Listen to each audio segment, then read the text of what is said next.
10월 2일 수요일 청소년 매일 성경 함께 묵상해 보도록 하겠습니다. 오늘 본문은 열왕기하 17장 1절로 23절까지의 말씀입니다. 하나님의 은혜를 잊어버린 남유다는 하나님이 아닌 아시리아를 섬기고 있었습니다. 이제 우리는 북이스라엘의 멸망을 함께 살펴볼 건데, 북이스라엘의 마지막 왕은 호세아입니다. 호세아는 북이스라엘을 마지막으로 다스리면서 이전의 왕들보다는 덜 악했다라고 이야기합니다. 그러나 악한 일을 했다라는 것은 변함이 없죠. 이제 하나님은 북이스라엘을 멸망시키실 것입니다.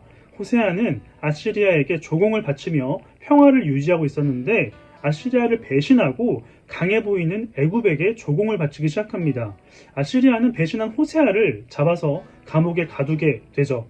그리고 북이스라엘의 중요한 도시인 사마리아를 점령했고 백성들을 포로로 끌고 가게 됩니다.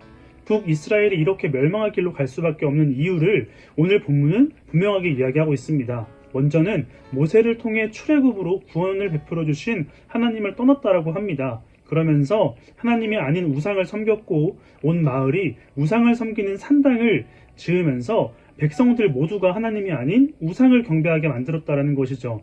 그리고 하나님께서는 이들로부터 우상을 없애시기 위해 선지자들을 보내셔서 말씀하시고 경고하시기도 하고 다그치기도 하시고 다독이기도 하셨지만 결국 돌아오지 않았다라는 것입니다. 결정적으로 하나님께서 정하신 율법인 하나님만 섬겨야 하고 우상을 만들지 않아야 된다는 것을 어겼습니다.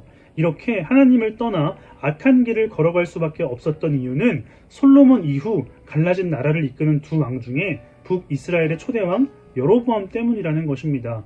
그렇기 때문에 이어서 세워진 왕들도 벗어날 수 없었다라는 것이죠. 이로써 북이스라엘은 완전히 멸망할 일만 남았습니다.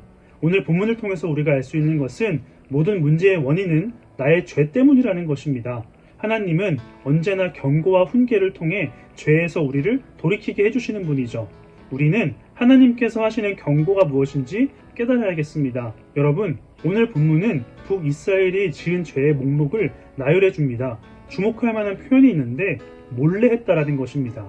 그런데 모든 것을 다 아시는 하나님께 과연 숨길 수 있었을까요? 이렇게 몰래 할 수 있을 것이라는 생각을 한 것 자체가 죄로 인해서라고 할 수 있습니다. 하나님은 계속해서 경고하시고 기회를 주셨습니다. 하지만 북이스라엘은 알아듣지 못했죠.